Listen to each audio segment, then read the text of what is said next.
Hi, I'm Katie with Modern Textiles, and today I'm going to show you how to make half rectangle triangles easy. So I use half rectangle triangles in two of my patterns. I have my Oak Christmas Tree Table Runner, as well as my Northern Night Hike quilt pattern, which they both have very well written out instructions on how to make these half rectangle triangles. I'm going to go ahead and show you how I line and draw everything up for doing my half rectangle triangles. So on the left hand side here, I have my fabric, which is right side up. And on the right hand side here, I have my fabric, which is wrong side up.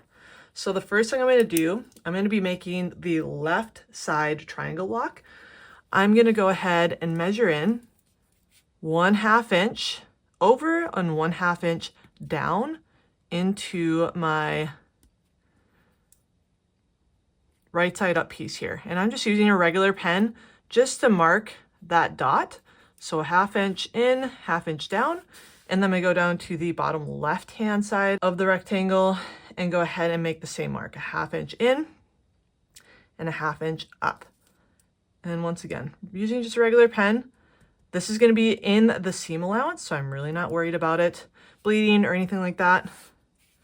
And then on my wrong side up rectangle, I'm going to go ahead and on the opposite corner, go 1/2 inch in and 1/2 inch up. So I'm going to be right here on the grid. It's a lot easier to see that on the white fabric, isn't it? All right, and then from here, going 1/2 inch up and 1/2 inch in. And then I'm going to go ahead and mark that as well. From there, I'm going to take my ruler here and I'm going to go ahead, since I'm going to be sewing with this up on my machine, I'm going to connect these two dots. And I'm just using a very bold color so that way you can see the line here.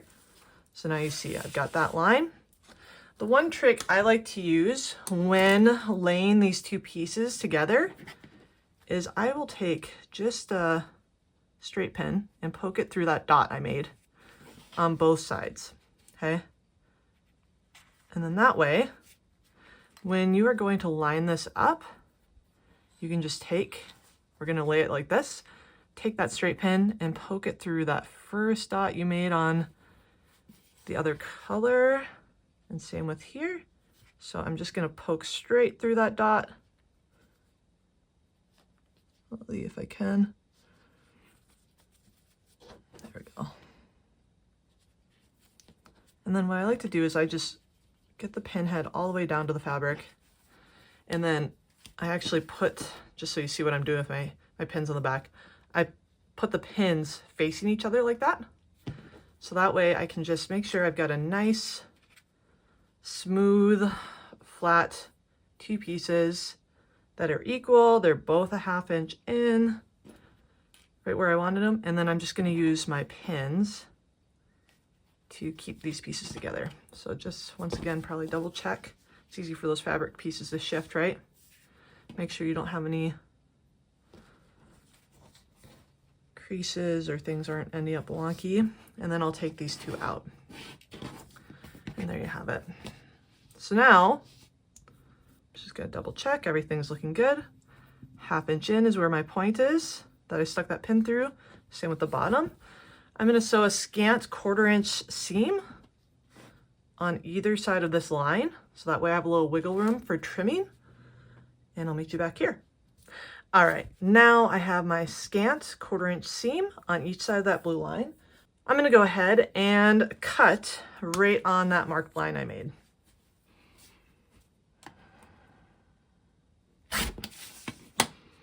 All right, and from here, I'm gonna go ahead, I'm gonna press to the dark side.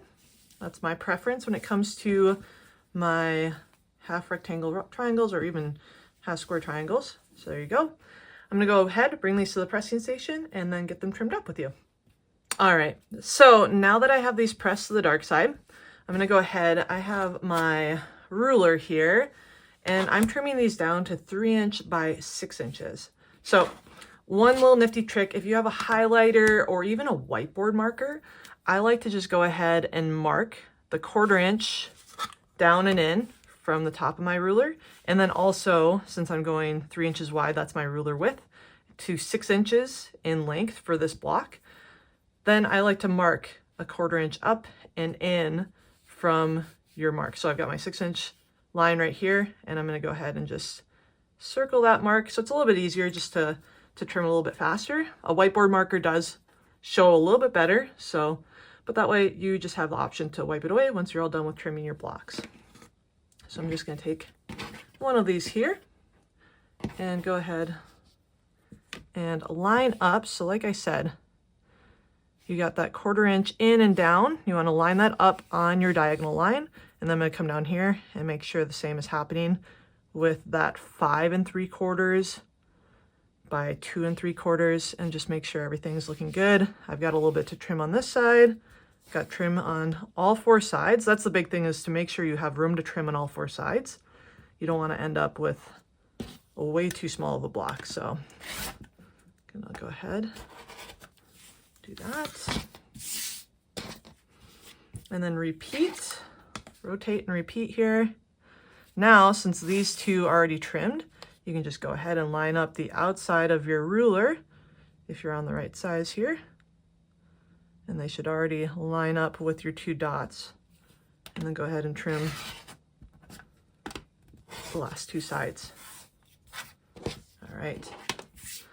So I'm just going to go ahead and bring this block up here so you can see a little transparent, or a little bit better. So you can see that there's about an 1/8 inch maybe. Might as well go ahead and take a measure. Yep, 1/8 inch of room. So you don't want to have the seam split your half rectangle block at the corners.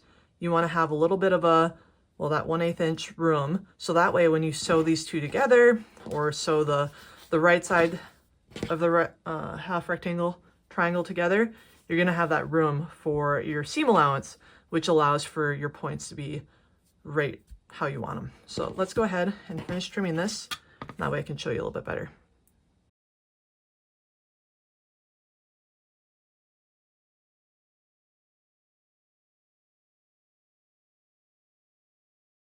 All right, so now here you have it. You've got your 2 half rectangle triangle blocks that are on the left side. So with my O Christmas Tree table pattern, as well as my Northern Night height pattern, you are going to want to make equal numbers of left triangles as well as the right triangles, which are both spelled out in the pattern. And there you have it. So that way, let's just sew these together just so you can see a 1/4 inch seam allowance up top, 1 at the bottom, and that way when you sew them, they're not losing those corners. And I'll see you in the next video where I show you how to make a pillowcase.